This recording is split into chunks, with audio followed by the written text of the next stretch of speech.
Yes, yes, yes, Kenya.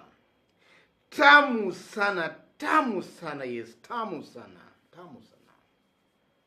Yesterday night, People Daily newspaper, or rather magazine, contacted David Murathe, Jubilee Party Vice Chairman, about the ongoing political formations and alliances, and specifically about ODM and Jubilee alliance in the making. And then David Murathe had this to say.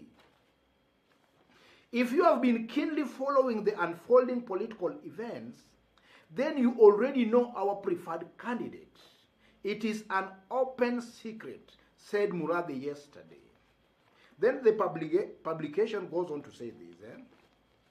The inclusion of Kenneth, who has been touted as Uhuru's possible heir apparent in Mount Kenya politics, and Munya in the Raila corner, is reported to have rattled some governors from Mount Kenya region who have been crafting a parallel line. Sources said the camp was mulling replacing Kalonzo with the Machakos governor Alfred Mutua, while Mudavadi's lords could be taken up by Oparanya. That's People Daily magazine, or other newspaper today. From that publication, you can see clearly that David Murathe is making it bare and clear that as far as their preferred candidate is concerned, that it is an open secret. It's no longer a secret, but it's something that is known by everybody who their preferred candidate is. And on that, let me say this, folks, because this is a discussion we've been having in this YouTube channel for quite some times. You know, Uhuru Kenyatta, from where I sit, I strongly believe he was confronted by two choices. Either to decide to go with Raila Amolo Odinga as an individual, or to go with this group of Kalonzo, Mudavadi, and Wetangula.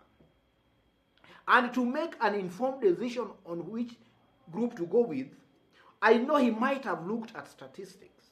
Because currently in our National Assembly, or rather in our parliament, ODM party alone has about 73 members of parliament.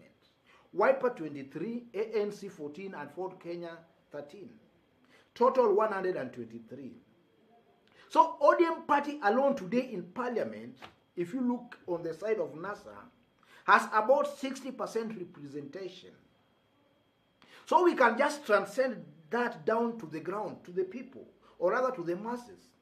We can use that now just to predict accurately that Raila as an individual, Raila alone, commands about 60 to about 70% of the NASA support currently on the ground. So the president and his political thinkers might have been hard pressed by those two options, either to let go of Raila Amolo Odinga or to let go of this group of Kalonzo, Mudavadi, and Wetangula. And to make an informed decision, if they let Raila go, it means that they are losing about 60 to 70% of the popular support on the ground. But on the other side, to let Mudavadi, Wetangula, and Kalonzo go, they are losing about 30 to 40%. So it was wise. They let this group of Kalonzo go, and they maintain this group of this Raila Amolo Odinga. Because Raila himself can guarantee them about 60 to 70% of the NASA support. And that's why Murathe is just making it very clear that as far as their preferred candidate is concerned, that's not a secret.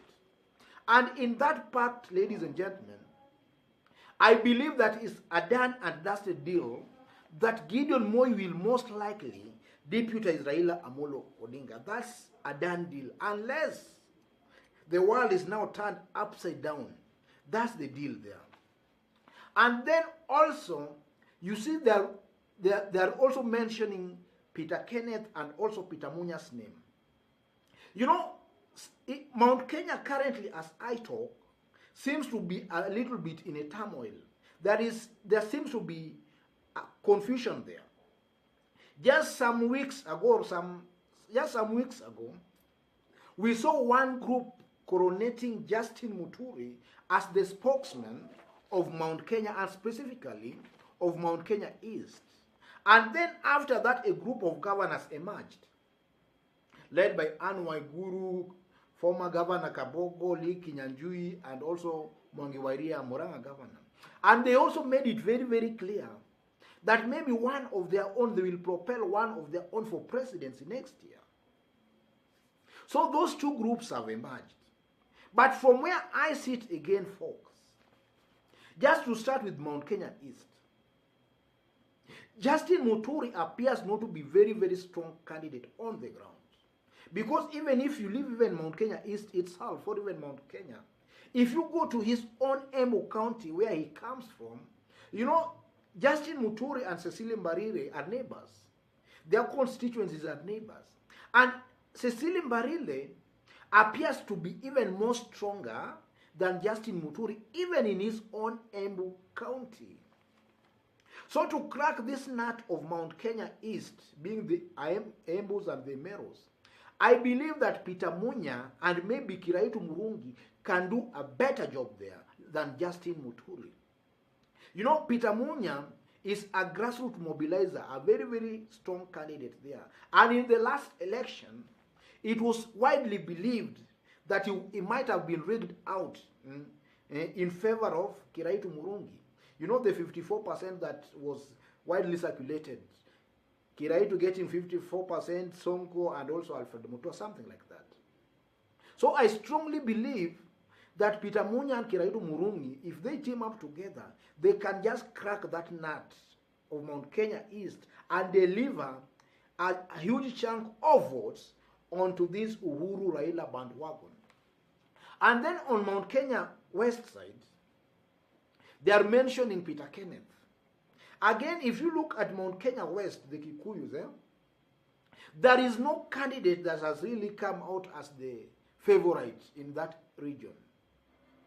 But now, if you leave aside Uhuru, Peter Kenneth has contested for the presidency and also Martha Karua. So this, in my own opinion or observation, I believe that this, as of now, appears to be having some advantage over these other ones called the likes of Kuria and all these other ones. Peter Kenneth, in fact, is even a more better candidate than even Martha Karua, because Peter Kenneth has a national appeal. His brand of politics is pegged on integrity, though Kenyan voters don't consider much about integrity. But Peter Kenneth stands tall among all these others in terms of even integrity. And the way he plays his politics, cool kind of politics, which is really a good thing. So Peter Kenneth most likely may also just be used to make sure that Mount Kenya residents, with the blessings of the president, to make sure that Mount Kenya residents just are consolidated behind Uhuru Raila axis. And also, if we now go to Kambani, the name of Alfred Mutua comes out. Again, I believe that assuming now the Raila Uhuru axis loses Kalonzo Musyoka, because I believe Kalonzo has quite a lot of votes there, if not about 60 to 70%. I know he has 60 to 75% votes there. So the remaining 25%, I know if properly Uhuru and Raila can manage to bring Gilu on board, Alfred Mutua on board, and Kivuta Kibwana on board, they can scale even the 20% to about 40%.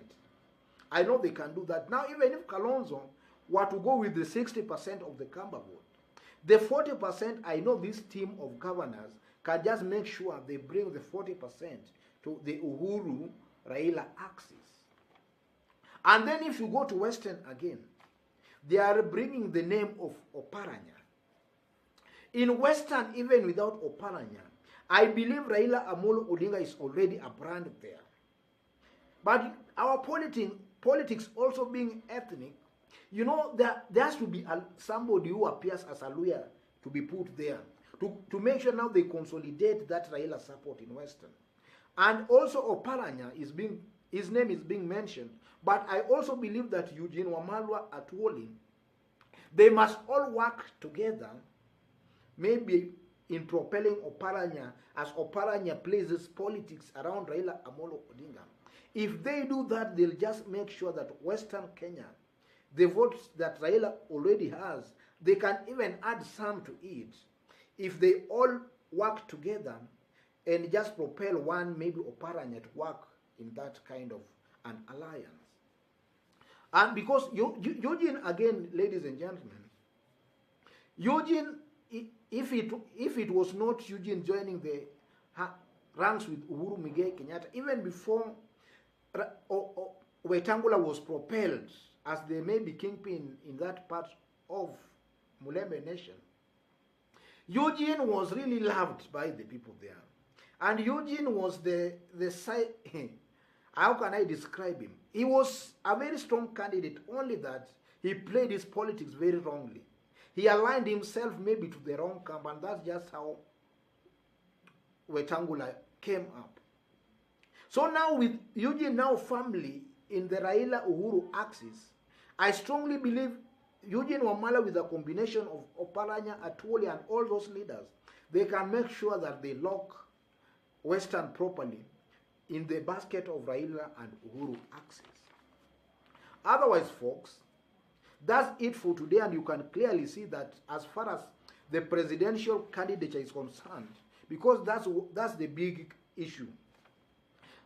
Murathe is just making it very clear that that's not a secret. It's already known.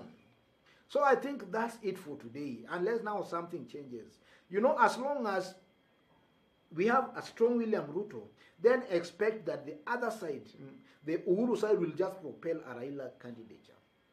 That's a fact, folks. So if you've just bumped on this YouTube channel for the very first time, tap on the subscription button and also on the notification bell to receive a notification anytime we upload a new video. I also kindly implore upon you to give this video a like. Give it a like, please. Thank you. God bless you. God bless Kenya. Tamu sana yes.